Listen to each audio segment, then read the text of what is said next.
안녕하세요. 명절이 다가오기 시작하면 며느리들은 머리가 슬슬 아파오기 마련이죠. 저도 매 명절을 힘들게 보냈던 게 생각나네요. 하지만 지금은 아주 편하게 명절을 보내고 있죠. 그 짜증나는 명절에서 어떻게 벗어났는지 알려드릴게요. 저는 평범한 회사원으로 자영업에 종사하는 남편과 만나 가정을 꾸렸어요. 신혼집은 경기도 외곽에 있었는데 남편 직장과 제 회사가 가까운 곳에 마련했죠. 결혼 초반에는 명절에 대한 스트레스가 그렇게 크지는 않았어요. 결혼 3년 차가 될 때까지는 친정에도 갈 수 있었으니까요. 사실 친정은 거의 땅끝마을에 가까운 아주 먼 지방에 있었어요. 가는 길마저 험해서 결혼 후에는 명절이나 연휴 때 한 번씩만 들를 수 있었죠. 너무 멀고 대중교통으로 가기도 힘든 곳이라 자주 못 가더라도 이해하고 넘어가려고 했어요. 그런데 결혼 4년 차가 되던 해부터 남편이 친정에 가는 걸 꺼리더군요. 여보, 솔직히 너무 멀잖아.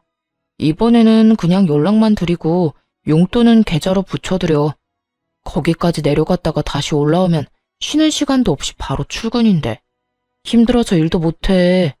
나뿐만이 아니라 당신도 마찬가지잖아.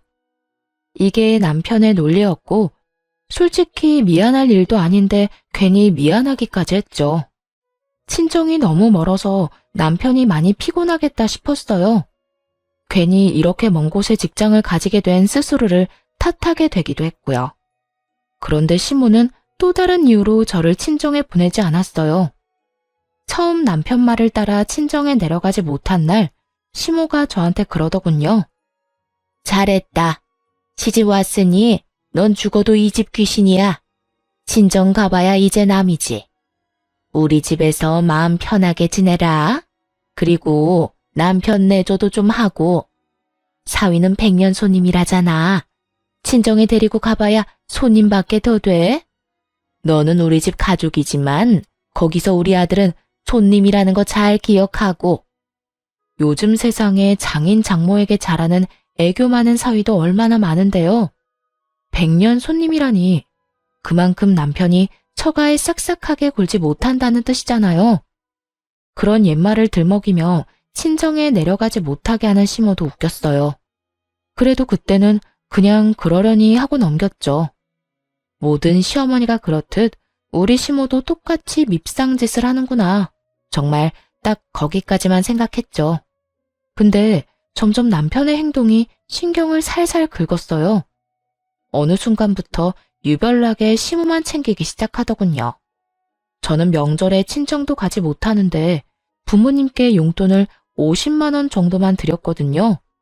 그런데 남편 놈은 시댁에 용돈 50만 원을 드리고 몸에 좋은 건강기능식품에 각종 과일 그리고 선물 세트까지 사서 들고 가더라고요. 좀 불공평하다 싶어서 한마디 했죠. 용돈도 드리는데 꼭 그렇게 선물을 많이 사야겠어? 우리도 돈이 없어서 생활비도 아끼는데. 아무리 그래도 그렇지 이렇게 많이 쓰는 건 좀 아닌 것 같아. 부모님한테 쓰는 거잖아. 이 정도는 해드려야 부모님도 든든하실 거야. 그리고 무리하는 거 아니거든? 그럴 거면 우리 집에도 좀 보내주지 그랬어? 왜? 처가댁 부모님은 부모 아닌가? 사서 들고 가기에는 처가댁이 너무 멀잖아. 나중에 하나 보내드릴게. 그리고 명절에 보내면 택배 대란 때문에 다 상하고 문제 생길 텐데 그러지 말고 명절 끝나고 보내드리자. 말은 그렇게 해놓고 매번 까먹기 일쑤였죠. 그런데 그 뒤로도 남편 놈은 친정에 아예 갈 생각을 안 하더군요. 어쩌다 한두 번이야 이해하고 넘어갈 수 있었지만 2해, 3해를 넘어가니 솔직히 짜증이 났어요.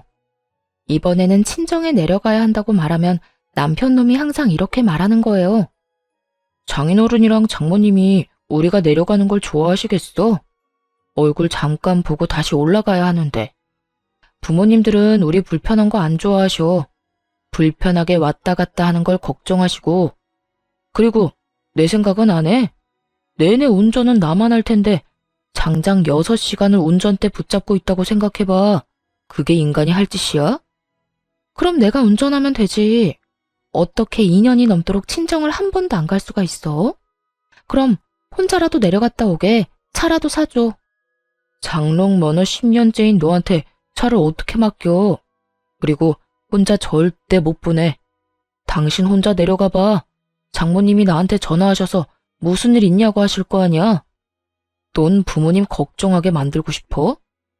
그럼 어쩌라고. 우리 친정에는 평생 안 갈 생각이야? 누가 평생 안 간대? 시간 나면 가는 거고 이번만 날인 것도 아니잖아. 좀 기다려봐. 때 되면 다 갈 거라니까. 아휴, 한 대 탁 때려주고 싶을 정도로 얄미운 남편 때문에 속이 문드러졌어요. 그런데 이런 제 속을 더 파사삭 부서뜨리는 존재가 하나 더 있었어요. 바로 손아래 신우였죠. 신우는 시댁과 먼 곳에 살았는데 어떻게 된 건지 명절 낮이면 도착하더라고요. 우리 부부보다 2년 늦게 결혼했는데 결혼 후 쭉 명절 당일 낮에 자기 친정에 오는 신우가 정말 얄밉기 짝이 없었죠. 왜냐면 시댁이 신우한테는 친정이니까 완전히 주인처럼 행세하곤 했거든요. 찬물 좀 내와라. 식사가 형편이 없다. 도대체 언니는 시댁 와서 하는 게 뭐냐. 저한테 이런 평가질이나 하고 말이죠. 함께 있기 너무나 힘든 존재가 바로 신우였죠. 그런데 시모가 저한테는 친정에 가지 말라고 해놓고선 신우에게는 빨리 오라며 맛있는 거 많이 해놨다고 전화하는 걸 듣게 됐어요. 순간 짜증이 확 치밀어 올랐죠. 아무리 그래도 그렇지 며느리는 친정에 안 보내주면서 딸더러 빨리 오라고 하다니 듣는 며느리 기분이 좋을 리가 없잖아요. 도저히 참을 수가 없어서 신우에게 명절 전날 전화를 했죠. 아가씨, 이번 명절에는 본가 오지 말고 아가씨 시댁에서 시간 보내세요. 올 필요 없을 것 같아요. 아니, 새언니가 왜 나한테 집에 오라 마라 해요? 우리 부모님 집인데 왜 언니가 나를 못 오게 하냐고요. 참나 기가 막혀서. 지금 이게 뭐 하는 짓이에요? 우리 엄마도 새언니 이러는 거 알아요? 어머님은 모르시는데 아마 제 의견에 동의하실걸요? 지금 뭘 모르는 것 같은데 어머님은 아가씨가 집에 오는 거 싫어하세요. 그러면서 평소 시모의 지론을 신우에게 말해줬어요.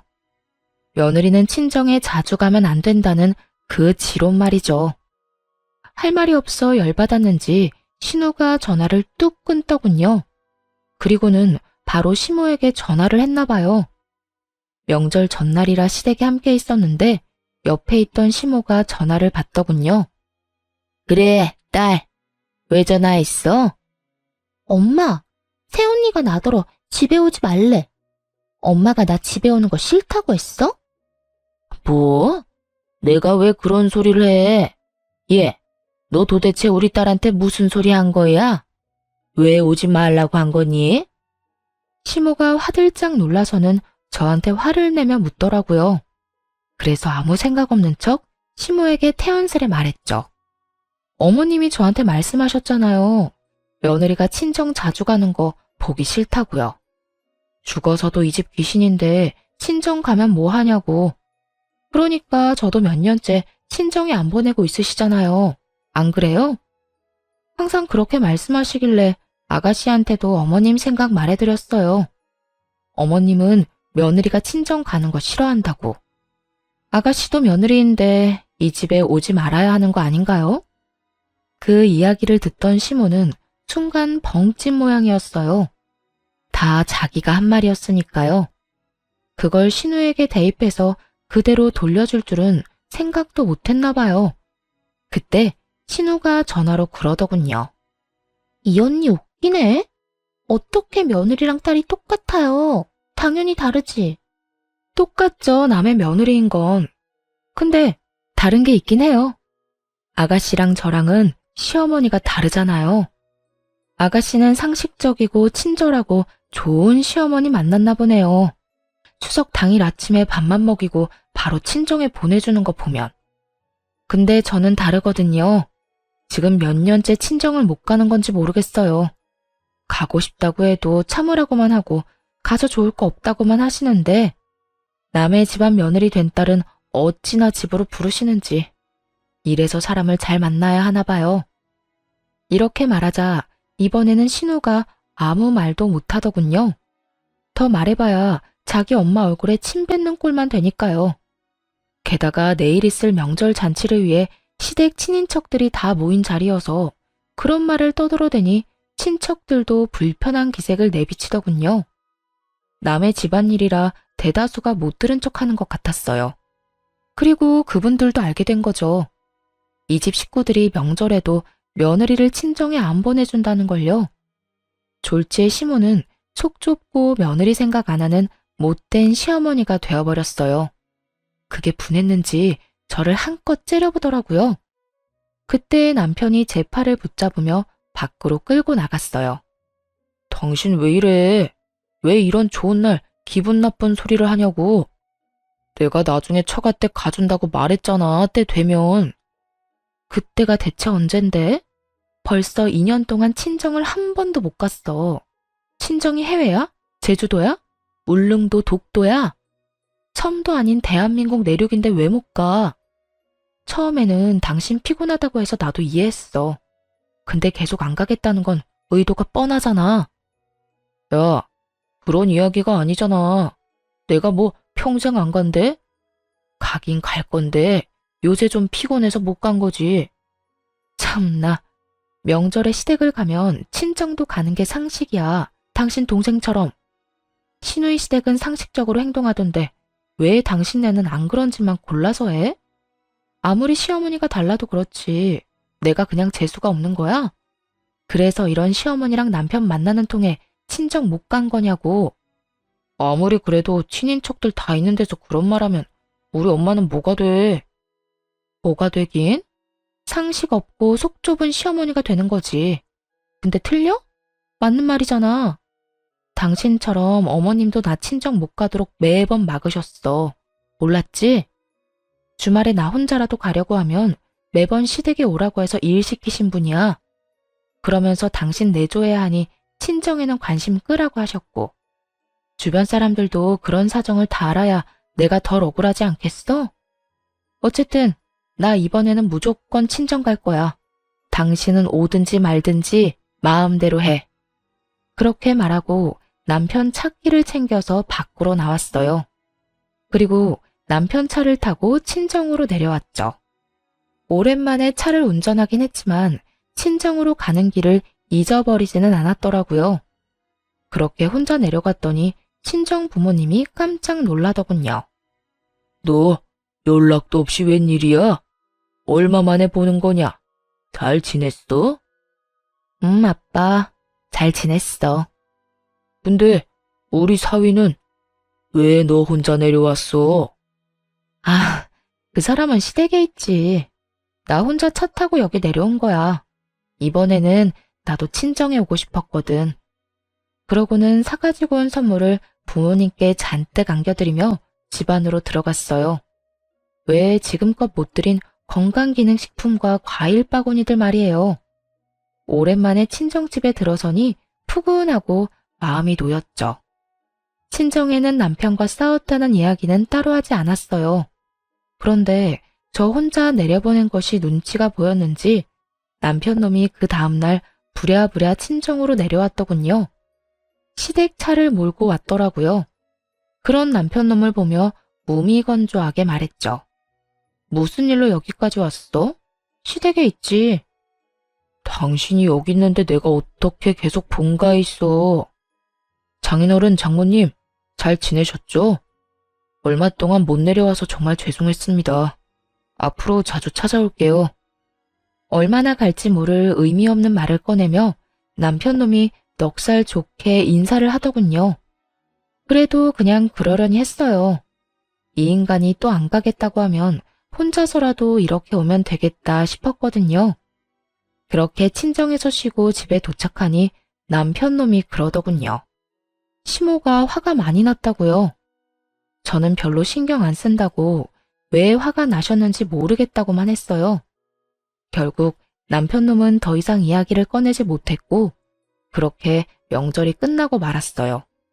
솔직히 마음속으로 앞으로 명절에 시댁엔 절대 가지 말아야겠다는 속셈이 있었거든요. 이제 저는 안 가고 남편만 보내면 되겠다 싶었어요.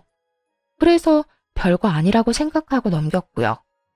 그런데 그대로 진정될 줄 알았던 마음에 이혼의 불씨를 지피는 일이 일어났어요. 바로 시모의 생일날 벌어진 일 때문이었죠. 그해 연말 시모 생일 잔치에 초대받아 갔어요. 생일 선물은 남편이 자기가 마련하겠다고 한지라 저는 신경도 안 쓰고 있었죠. 지난 명절 이후 시모와 화해를 한 것도 아니었고 가봐야 꽂아 놓은 보릿자루처럼 자리만 지키다 올 거라고 예상했거든요. 그리고 시모 생일 선물도 남편이 몇십만 원 정도 용돈이나 주고 말겠지 했어요. 처음에는 무슨 선물을 준비했는지 몰랐어요. 그냥 일반 종이 가방에 담겨 있었거든요. 남편이 시모에게 그걸 주며 나중에 집에 가서 열어보라고 하더라고요. 이때까지만 해도 아무 생각이 없었는데 시모가 그게 뭔지 너무 궁금했었나 봐요. 그래서 남편이 화장실 간 사이에 그걸 꺼내서 확인을 했는데 선물을 확인한 순간 제 눈도 뒤집어졌어요. 좋기 몇백만 원은 하는 명품 가방이었거든요. 이 인간이 친정엄마 생일에 준 선물은 12만 원짜리 화장품 세트였거든요. 그것도 인터넷에서 고르고 골라 제일 싼 거 사서 친정집으로 바로 붙여줬으면서 시모 생일에는 엄청나게 비싼 명품 가방을 준 거예요. 완전히 머리가 확 돌아버릴 만큼 열받더군요. 그리고 이렇게 화가 나는데도 또 다른 이유가 있었어요. 명절 이후에 남편놈이 시모에게 외제차를 사줬거든요. 시모가 바깥 활동을 하는데 차가 없어서 힘들다는 이유로요. 그때 남편에게 엄청 화를 냈었어요. 몇 달 전에 저한테 돈까지 빌려간 인간이 그렇게 큰 돈을 펑펑 쓰니까 화나잖아요. 그래서 시어머니 외제차 사줄 돈은 있었냐고 따졌죠. 그랬더니 남편이 뭐라고 한 줄 아세요? 자기 돈으로 부모님 좋은 거 해드리겠다는데 뭐가 그렇게 안이 꼽냐고 하더라고요. 하긴 빌린 돈 보태서 자기가 번 돈으로 효도하는데 뭐라 할 수는 없죠. 하지만 기분이 더러운 건 사실이잖아요. 그날 저녁 돌아오면서 남편한테 그랬죠. 어머님, 명품 가방 사드렸더라? 어? 어떻게 알았어? 어머님이 자랑하고 싶으셨는지 당신 없을 때 열어보셨거든. 돈 없다면서 나한테 빌려가 놓고 아주 어머님한테는 펑펑 쓰네? 그렇게 돈 많으면 내 돈 먼저 좀 갚지 그래? 나도 우리 엄마한테 돈 한번 펑펑 써보게. 여보, 당신한테 빌린 돈은 이렇게 개인적으로 쓴 게 아니야. 가게에 필요한 돈이라 빌린 거잖아. 그리고 엄마한테 준 거 진짜 명품도 아니라고. 그냥 레플리카야. 몇십만 원 하는. 태연하게 말하는 남편놈을 보며 속으로 코웃음을 쳤죠. 그게 레플리카인지 진짜인지 구분을 못하겠냐고요. 마침 일하는 회사에 명품 가방 수집에 진심인 동료가 있었는데 저도 그 친구 덕에 짝퉁이랑 진짜는 구분을 참 잘하거든요. 그 비싼 걸 싼값에 샀다고 거짓말하는 남편을 보니 정말 괘씸하더라고요. 그래서 몰래 한 가지를 계획했어요. 시모가 연말에 우리 집에서 며칠 지내고 싶다고 했거든요. 남편놈이 그렇게 하라고 해서 시모가 오기로 했는데 저는 쏙 빠지려고 준비했어요. 그래서 시모가 온다는 날 전날부터 시모가 가는 그 다음 날까지 연차를 썼고 그대로 친정으로 피난을 가버렸죠. 집에 왔다가 제가 없어진 걸 눈치챘는지 시모가 급히 전화를 하더군요. 전화를 받았더니 바로 막말을 쏟아냈어요. 넌 도대체 어떻게 된 애가 내가 온다고 했는데 집을 비워? 이래가지고 밥은 어떻게 먹니? 너 평소에도 이렇게 자주 집에 안 들어오니? 우리 아들 밥은 먹이고 회사 다니는 거야? 이래서 집안에 사람을 잘 들여야 하는 법인데 어떻게 이런 게 우리 집에 들어와서 내 속을 썩이는지. 당신 지금 어디야? 어딜 가면 간다고 이야기는 하고 가야지. 나 지금 친정 내려가는 길이야. 어머님은 내일 오신다더니 하루 빨리 오셨네. 나도 급한 볼일이 있어서 내려가는 거니까 당신이 어머님 좀 잘 보살펴 드려. 당신 어머니잖아. 친정? 갑자기 친정에는 왜 가는데? 그것도 혼자서? 무슨 일 있어? 누가 불러서 가는 거야? 무슨 일인데 말 좀 해봐. 남이사, 누가 불러서 가든 그냥 가든 당신이 뭔 상관이야? 결혼하고 지내면서 처가댁에는 전혀 관심 없었던 사람이 지금처럼 앞으로도 관심 끄고 살아. 여보, 잠깐만. 전화 끊지 말고. 다급하게 말하는 남편의 목소리를 뒤로하고 전화를 뚝 끊어버렸어요. 자기들끼리 집에서 지지고 볶든 제 알바가 아니었죠. 그런데 좀 이상하긴 하더라고요. 왜 친정에 간다니까 저렇게 예민하게 구는 걸까요? 시모는 저한테 짜증을 냈지만 남편의 반응은 뭔가 달랐어요. 뭔가 조급해하고 초조해하는 기색이 있었죠. 그렇게 이상하다 싶은 마음을 가지고 친정에 도착했어요. 남편에게 말했다시피 사실 친정에 볼 일이 있긴 했어요. 얼마 전에 시골 삼촌이 돌아가셨거든요. 그 삼촌은 원래 도시에서 살았는데 할아버지께서 시골로 내려와 농사 짓는 자식에게 유산을 다 물려주겠다고 했거든요. 가족도 없이 혼자 지내던 삼촌은 할아버지 뒤를 이어 시골에서 농사를 짓게 됐죠. 그런데 그분이 돌아가신 거예요. 결혼도 안 하고 자식도 없는 분이라 형제인 아버지께 이제 그 유산이 상속됐어요. 아버지는 제게 그 땅이랑 유산을 다 물려주겠다고 하셨어요. 결혼 전에 엄마께 골수 이식을 해드렸는데 딸이지만 그 일이 참 고마워서 이번에 받은 유산을 다 주겠다고요. 그래서 이번에 아버지랑 이 재산을 어떻게 할까 의논할 겸 친정에 간 거였죠. 그런데 집에 도착해서 삼촌 재산에 대해 이야기하는데 아버지가 살짝 제 눈치를 보더니 이렇게 말씀하더군요. 그런데 남편 사업이 아직도 많이 힘들어? 아빠는 네가 이 재산 어디다 쓰든 상관 안 할 테니까 네 남편이 힘들다고 하면 이거 팔아서 돈 마련해. 너야 월급쟁이라서 돈 걱정 많이 안 하겠지만 자영업 하는 사람은 또 다르잖아. 처가에 돈 빌리는 게 참 어려운 일인데 따로 와서 부탁까지 할 정도면 많이 안 좋다는 이야기잖아. 불경기에는 장사가 잘 안 돼서 적자도 많이 날 텐데. 그럴 때 너한테까지 부담이 가지 않게 평소에 투자를 좀 해주면. 잠깐만, 아빠. 그게 무슨 소리야? 남편이 아빠한테 돈 빌리러 왔다고? 너 몰랐어? 나는 너도 알고 있는 줄 알았는데. 아니, 언제? 얼마를 빌려갔는데? 3달 전쯤에 와서 가게가 힘든데 너까지 힘들어한다고 혹시 돈 좀 빌릴 수 있냐고 해서 빌려줬지. 6천만 원 정도. 아버지의 이야기를 듣자마자 재빨리 머리를 굴렸어요. 3개월 전쯤에 무슨 일이 있었나 하고 말이죠. 그리고 나온 결론에 정말 경악하고야 말았어요. 3개월 전에 남편놈이 시모에게 외제차를 사줬었거든요. 이 정신 나간 놈이 아빠를 속이고 돈 빌려다가 시모 외제차를 사준 거예요. 아마 그 명품 가방도 아버지가 빌려준 돈을 보태 마련했겠죠. 저한테도 돈 없다고 빌빌거리면서 1년 전에 돈 빌려간 놈이 저 몰래 아빠에게도 돈을 빌려갔다는 이야기를 들으니 진짜 열불이 나더라고요. 이제야 남편놈의 이상한 반응이 이해되기 시작했어요. 이 나쁜 놈이 저 몰래 친정 아빠한테 돈 빌린 걸 들킬까봐 친정에 간다고 할 때마다 그렇게 예민하게 군 거였어요. 와, 짖는 도끼에 발등 찍힌다는 말이 있긴 하지만 이렇게 호되게 찍힐 줄이야. 정말 상상도 못했거든요. 그저 귀찮아서 친정에 안 내려가는 것이라 생각했는데 그게 아니라 이런 미친 짓을 저 몰래 하고 있었다니. 화가 치밀어 올라 계획보다 더 빨리 일을 마무리하고 집으로 향했어요. 친정에 있는 내내 남편에게서 전화가 왔는데 모조리 씹어버렸더니 나중에는 문자까지 보내오더군요. 어디냐, 언제 오냐, 내가 내려갈까 하고 말이죠. 그래서 답장을 딱 하나 보냈어요. 지금 올라간다 라고요.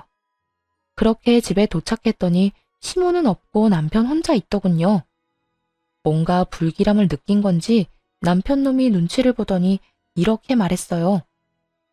친정에는 왜 갔다 왔어? 장인어른 장모님 아무 일 없으시지? 아무 일도 없으셔. 근데 오늘 우리 사이엔 무슨 일 있을 거야. 나 당신이랑 이혼할 거거든. 갑자기 그게 무슨 소리야? 이혼이라니. 친정에 갈 때마다 어머님께 한 소리 들어야 하는 것도 짜증나고 쉬는 날에도 내 맘대로 못 쉬는 거 진짜 열받아. 그냥 이혼해. 더 이상 이렇게는 못 살아. 일부러 돈 관련해서는 입도 벙긋 안 했어요. 남편 놈이 대체 언제 이야기할까 궁금했거든요. 그런데 예상과 달리 먼저 돈 이야기를 안 하니 남편 놈이 완전히 당황하더군요. 이혼을 하게 되면 저에게 빌려간 돈을 당연히 갚아야 할 테고 그뿐만이 아니라 장인어른한테 빌린 돈도 갚아야 했죠. 그걸 생각하니 아득했는지 똥줄 빠진 것처럼 안절부절 못하더라고요. 그렇게 이혼 소송을 진행했어요. 물론 남편은 절대 안 된다고 했는데 그냥 비웃어줬죠. 이혼이 자기 혼자 안 하겠다고 안 할 수 있는 게 아니잖아요. 그런데 이혼 소식을 어떻게 전해 들었는지 시모가 전화를 했어요. 네가 이혼하자고 했다며? 니깎게 뭔데 우리 아들한테 이혼하자는 거야? 걔가 뭐 잘못한 게 있는데? 나도 그렇고 아들도 그렇고 우리는 떳떳해. 뭐 쫄기라도 할 줄 알았어? 이혼하자면 하는 거지. 그런데 네가 그래봐야 위자료 한 푼도 못 줘. 그리고 네가 결혼할 때 받아간 결혼자금 그거 고스란히 뱉어내고 이혼해라. 아니면 이 이혼 절대로 못 해주고 끝까지 쫓아가서 그 돈 다 받아낼 생각이야. 그러니까 도망칠 생각하지 말라고 미리 경고하려고 전화했다. 시모의 기세가 아주 등등하더군요. 뭐 이해할 수 있었어요. 시모는 아무것도 모르고 있었으니까요. 그러니까 이렇게 커다란 폭탄을 던질 거라는 상상도 못하고 거만하게 구는 거겠죠. 그래서 그 다음날 준비한 서류를 들고 시댁을 찾아갔어요. 시모가 팔짱을 딱 끼고 두 눈을 부라리며 저를 쳐다보더군요. 그런 시모를 보며 그저 웃으면서 가지고 있는 서류를 거실 탁자 위에 올렸어요. 서류에는 1억이라는 큰 돈을 시모가 제게 줘야 한다는 글이 적혀 있었죠. 그 내용을 보고 당연히 시모는 어리둥절해 하더군요. 분명히 자기가 돈을 받아내야 한다고 생각하고 있었는데 오히려 본인에게 1억이라는 큰 돈의 청구서가 돌아갔으니까요. 이게 뭐야? 네가 나한테 돈을 준다는 얘기니? 아니요. 어머님이 저한테 1억을 주셔야 한다는 얘기예요. 그게 무슨 소리야? 너 결혼할 때 내가 1억 줬잖아. 그거 너 다 했잖아. 그러니까 이혼하면 그거 다시 다 돌려줘야지. 어디서 사람을 속이려고? 예상대로 시모는 미친 듯이 소리를 치며 거짓말하지 말라고 난리를 피우더군요. 저는 시모와는 정반대로 차분해졌죠. 여기 남편 통장 내역이 있어요. 어머님이 주신 1억 제 통장에 들어온 게 아니라 남편 통장으로 들어갔고요. 그 1억은 결혼 자금과는 아무런 상관없이 남편 가게 사업 자금으로 들어갔어요. 보면 아시죠? 한글 못 읽는 거 아니시잖아요. 그리고 그 이후로 제가 남편한테 결혼 자금으로 받은 돈은 조금도 없어요. 남편 통장, 제 통장, 어딜 봐도 그런 내역은 없잖아요. 안 믿기시면 변호사 통해서 금융기록 같은 거 살펴보셔도 돼요. 이야기를 듣는 시모 얼굴이 딱딱하게 굳어가기 시작했어요. 그러거나 말거나 서류를 다음 장으로 넘겨서 다시 또박또박 말했죠. 그리고 이건 남편이 저한테 빌려간 4천만 원에 대한 이체 내역이고요.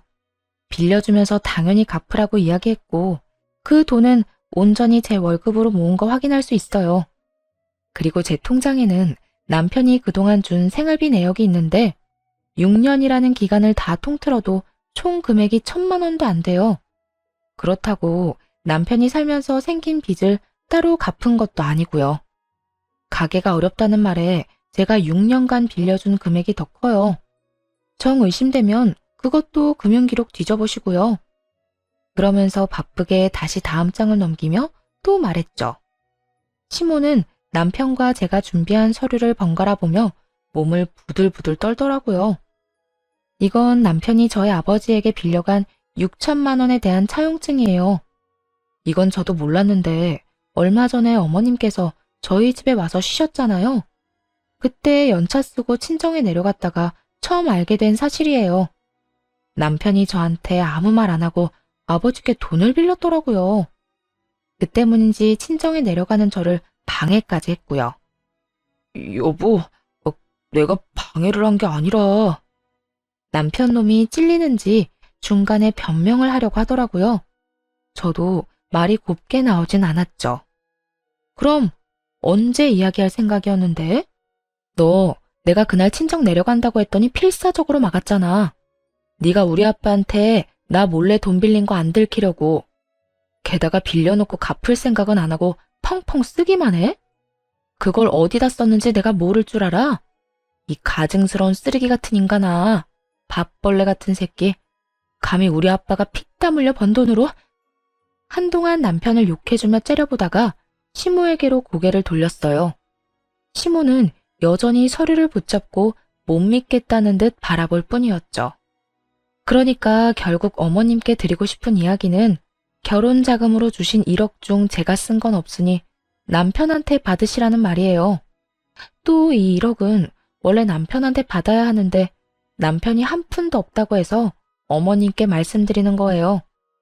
아니, 이걸 왜 내가 갚아? 아들이 빌렸다면서 그러면 아들이 줘야지. 그리고 우리 아들이 왜 돈이 없어? 너희 집이 있잖아. 팔면 돈 나올 텐데 그걸로 마련하면 되지. 그 말을 듣고 조용히 다시 서류를 한 장 더 넘겼어요. 그 집은 저랑 제 친정 부모님이 돈을 모아서 산 집이고요. 그 집에 남편의 지분은 조금도 없어요. 그렇기 때문에 팔 수가 없네요. 전 팔 생각이 없으니까요. 그리고 남편이 빌려간 그 돈이 어디에 들어갔는지 제가 다 알고 있거든요. 어머님이 받으신 외제차 그리고 명품 가방. 그것들 다 남편이 저랑 친정아버지한테 돈 빌려서 사드린 거예요. 그러니까 남편 대신 어머님이 그거 팔아서라도 갚아주셔야죠. 그러자 남편 얼굴이 일그러지더군요. 제가 남편의 상황을 모르길 바랬던 것 같았어요. 이런 돈 이야기 없이 이혼하자고 했을 때 혹시 진짜 모르나 하고 기대했겠죠? 그런 기대를 마지막 순간에 철저히 무너뜨려주는 게 진짜 복수고요. 남편에게 백날 돈 갚으라고 말해봐야 타격감 제로일 테고 이렇게 가족 앞에서 이야기해야 수치심과 두려움이 배가 될 테니까요. 아들아, 저 말이 진짜야? 다 참말이냐고. 너 나한테는 그 집이 다 네 거라며. 거기다 결혼자금 1억도 다 집 사는데 썼다며. 근데 뭐? 빚이 1억? 너 도대체 뭐 하고 다닌 거야? 엄마, 제가 차 사드렸잖아요. 사람 혼이 빠지도록 무조건 비싼 차 사달라고 한 사람이 누군데요? 안 될 것 같다고 했을 때 엄마가 뭐라고 했는지 기억 안 나요? 돈 빌려서라도 사주는 게 자식된 도리라면서요. 그래서 장인어른한테 빌려다 외제차 해드렸잖아요. 남편 놈이 도리어 화를 내며 말하자 시모는 충격을 이기지 못했어요. 너 그걸 말이라고? 아이고 머리야. 아이고. 시모가 머리를 부여잡고는 못 쓰러질 듯 휘청거리더군요. 그러다 소파 위로 풀썩 주저앉았어요. 그리고 잠시 후 처음과는 전혀 다르게 차분해진 목소리로 슬쩍 말하더군요. 예, 나는 이런 사정 같은 거 아무것도 몰랐어. 우리 아들이 이런 짓을 했을 줄은. 이건 정말 큰 문제야. 그냥 넘어갈 수는 없지. 그런데 이렇게 이혼해서는 안 돼. 차라리 같이 살면서 갚게 하는 게 낫지 않겠니? 아까의 기세등등하던 태도는 어디로 갔는지 이제는 시모가 이혼하지 말라고 권유하더군요. 살면서 돈을 갚도록 하는 게 더 좋다는 이유로 말이죠. 안면몰수라는 게 이럴 때 쓰는 말일까요? 너네가 이혼한다고 쫄릴 줄 아냐며 큰 소리는 펑펑 쳐놓고 남편에게 빚이 1억 있다는 걸 알자마자 급박하게 꼬리를 내리는 시모 꼴이라니. 게다가 남편이 빈털털이라는 것을 알고는 저를 묶어두려는 것 같더군요. 이미 시모와 남편이 어떤 사람들인지 다 아는데 그게 가능할 리가 없잖아요. 솔직히 두 사람이 저한테 조금이라도 친절하게 대했다면, 그리고 저를 속이지 않고 친정에 가도록 배려해줬다면 이혼까지 생각했을까요? 분명 고민이야 했겠지만 이혼은 안 했겠죠. 그렇지만 남편의 행동이 너무 치사했잖아요. 친정에는 내려가지도 못하게 한 주제에 장인어른한테 빌린 돈으로 시모에게 외제차와 명품백을 사주다니. 그런 남편놈을 보고 누가 이혼을 생각하지 않을 수 있겠어요? 저는 코웃음을 치며 시모에게 말했죠. 아드님 이혼 안 시키고 절 붙잡아 보려는 그 마음은 알겠지만 이미 늦었어요. 이혼 소송 진행 중이거든요. 그리고 이혼하든 안 하든 이 돈은 남편이 갚아야 하는 거고요. 저희 아버지도 그렇고 저도 그렇고 이 돈 어떻게든 받아낼 거예요. 그제야 시모가 무너지더군요. 갑자기 고개를 쳐들더니 실성한 여자처럼 아들에게 소리쳤어요. 난 못 갚아. 네 잘못이고 네가 빌린 돈이니 네가 갚아. 내가 뭔가 해줄 거라고 절대 기대하지 마. 잘못한 건 네 놈이고 나는 결백하니까. 결백한 것 치곤 시모가 받아먹은 게 워낙 많아서 남편 놈도 가만히 있진 않았어요.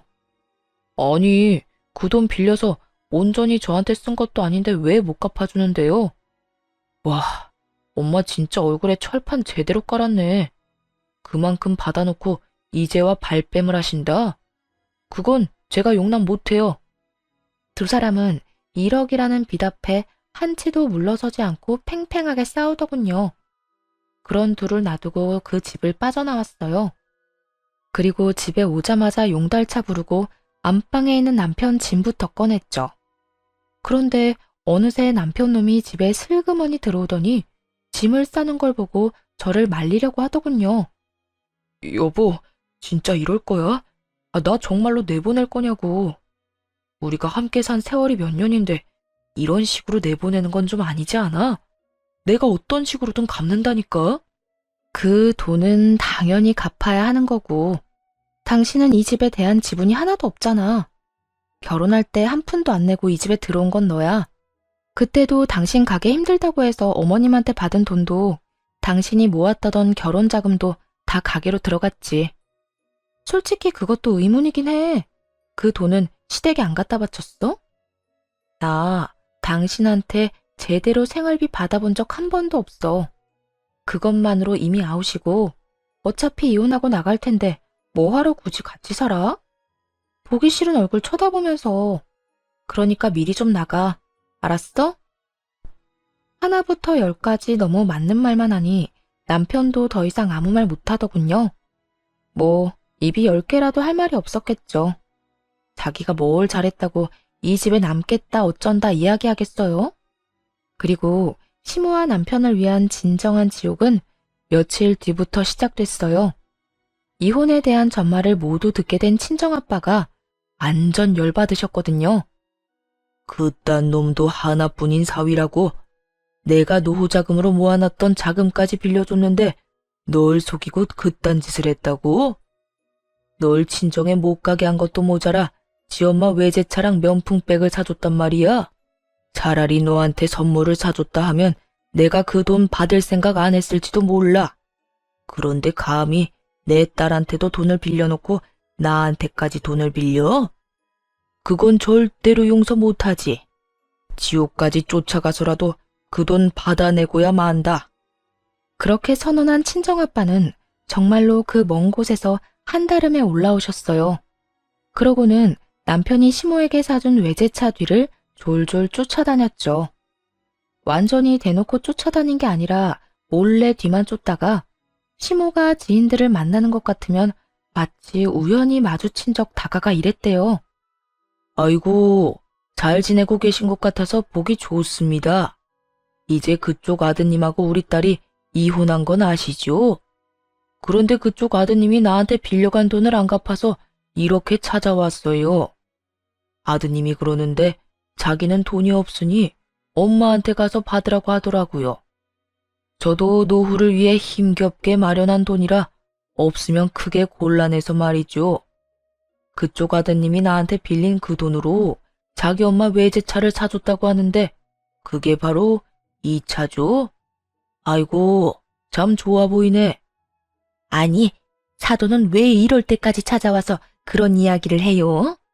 저는 우리 아들이 빌린 돈이랑은 아무런 상관이 없는 사람이에요. 상관이 없어? 당신 아들이 저지른 짓이고 그동안 당신이 그 돈 다 썼잖아.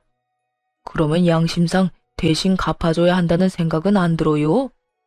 돈이 없으면 이 차랑 그 어깨에 걸려있는 가방을 팔아서라도 마련하셔야지. 그러니까 돈은 빌린 사람한테 갚아달라고 해야지. 왜 빌린 사람 엄마한테 이렇게 난리를 치냐고요? 아니, 상관이 왜 없어요? 그쪽이 아들을 잘못 키웠잖아요. 그리고 우리 딸 친정에도 못 가게 하고 이 집에서 매번 일 시키고 괴롭혔다면서요. 내가 그 이야기를 듣고 어찌나 속이 이상한지 밤에도 잠이 안 와. 남의 귀한 딸 데려다가 막 부리는 것도 모자라서 부모도 못 찾도록 만들어. 쌍으로 정신이 나간 것들.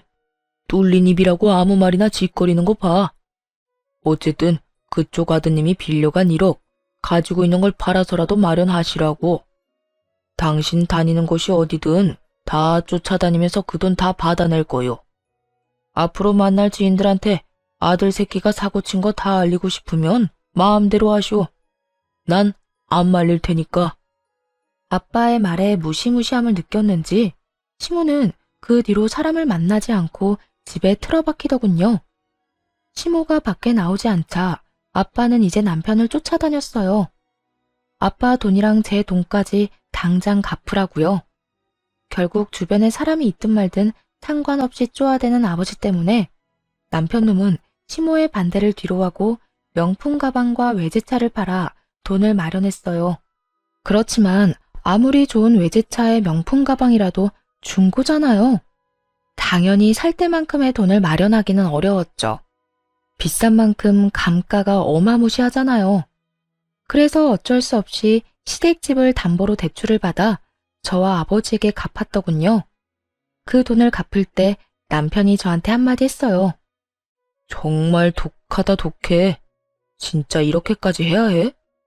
우리가 하루 이틀 같이 산 것도 아니고 몇 년을 함께 살았는데 나는 적어도 장인어른이 좀 더 상식적인 방법으로 돈을 받아갈 거라고 생각했어. 그런데 이게 뭐야? 주변 사람들한테 소문 다 내고 나를 못 살게 굴면서까지 돈을 받아갔어야 했어? 당신 왜 이렇게 사람이 못 됐어? 당신 아버지도 그렇고. 우리 아빠 욕하지 마. 독한 걸로 치면 네가 최고지. 넌 그럼 얼마나 상식적이길래 우리 집 무시하고 시댁에만 돈 쳐바르면서 효도했어? 솔직하게 말해서 네가 시댁에 효도할 때 친정에도 똑같이 해줬으면 내가 이랬겠냐고. 입장 바꿔놓고 생각해봐. 내가 우리 엄마한테만 몇백만 원짜리, 몇천만 원짜리 물건 사주고 너희 엄마한테는 10만 원짜리 화장품 사주면 어떻겠어? 기분 더럽겠지. 그래놓고 나한테 친정에도 가지 말라고 하고. 안 당해보면 모르는 거야. 그래서 당해보라고. 네가 그 입장이 되어봐야 그게 무섭고 힘든 일인 걸 알지. 왜 나 혼자 그 더러운 행동에 피해봐야 하는데? 너도 느껴봐. 아니, 솔직히 아들이 부모님한테 효도한 게 큰 죄는 아니잖아. 아무리 그래도 이렇게 하면 나랑 엄마는 앞으로 어떻게 살아? 야, 나는 네 심보가 고약하고 괘씸해서 용서를 못하는 거야. 능력도 안 되는 게 처갓집에서 돈 빌려다가 효도를 그렇게 하면서 막상 돈 빌려준 처갓집은 무시했지. 게다가 그게 찔려서 마누라는 친정에 가지도 못하게 하고. 가슴에 손을 얹고 네 놈이 한 짓거리를 생각해봐. 결국 이혼도 돈을 받아내는 것도 완벽하게 해결됐어요. 그렇게 전 남편과는 더 이상 만날 필요가 없어졌죠. 그 이후로 몇 번이나 연락이 왔지만 다 무시했어요. 전화한 이유야 뻔했으니까요.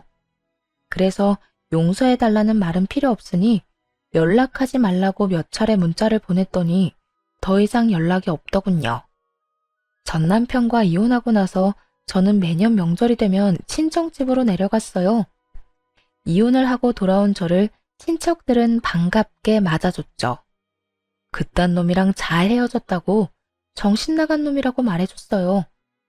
결국엔 저와 아빠, 친정까지 다 말아먹었을 놈이라고 다들 욕을 얼마나 하는지. 그 욕만 듣는데도 배가 든든하게 부를 정도였어요. 그렇게 친정집에 있으면서 오랜만에 SNS를 했더니 신우의 게시글이 떡하니 올라왔더군요. 보니까 해외여행이라도 간 것 같았어요. 신우와 그 아이들이 이국적인 건물 앞에서 사진을 여러 장 찍었더라고요. 그러면서 명절 연휴에 해외에 놀러 갔다는 문구까지 썼더군요. 명절 때마다 친정에 오고 싶어 안달이 날 정도였던 신우가 웬일로 친정이 아니라 해외에 갔는지 궁금했어요. 그리고 나중에야 그 이유를 알 수 있었죠. 전 남편과 전 시모가 빈털터리가 되고 나서 신우에게 손을 벌리려고 한 것 같더군요. 하긴 지인들에게 허세 부리고 싶어서 아들놈 들들 볶았던 시모잖아요. 당연히 신우에게도 똑같이 행동했겠죠. 눈치 빠른 신우는 그러기 싫어서 명절에 해외여행을 하고 있는 거였어요. 매년 떠들썩하게 사람 많던 시댁에 결국 찬바람만 쌩쌩 불고 있는 상황인 거죠. 게다가 들어보니 전 시모와 전 남편의 관계는 더욱 악화일로를 걷게 됐더라고요. 전 남편이 결국 시댁에서 나와 가게에서 숙식하고 있다는 소식을 들었어요. 자신을 구박하고 차랑 가방 돌려달라며 찡찡대는 시모 때문에 말이죠. 전 남편도 자신이 그렇게 살게 될 줄 알았으면 그런 짓을 안 했을 거예요. 한치 앞도 못 보고 안일하게 생각한 결과가 겨우 그거라니. 그렇다고 다시 걷어줄 건 아니지만요. 시모도 초라하기는 마찬가지였죠. 아들 하나 믿고 소소하게 며느리 괴롭히며 사치나 부리며 살더니 결국 그 돈들이 사돈집에서 나온 거라는 걸 알고서는 완전히 무너져 버렸잖아요. 자기 욕심 때문에 자식이 저 지경이 된 건 눈에도 안 들어오고 그저 자기한테 줬던 걸 뺏었다는 생각만으로 자식을 모질게 대하니 전 남편도 그런 전 시모에게 정이 다 떨어졌겠죠. 결국 시모는 이제 명절을 아주 조용하고 조촐하게만 보내게 됐고 나날이 아들, 딸의 지원도 끊겨 근근히 살아가고 있다고 하더군요. 뿌린 대로 거둔 꼴이 참 웃겼죠. 이렇게 저는 그 지옥 같은 시댁의 명절에서 벗어날 수 있었어요. 이혼한 걸 절대 후회하지 않아요. 더러운 꼴 보기 전에 떠나는 것도 좋은 방법일 수 있답니다. 긴 글 읽어주셔서 감사해요. 좋은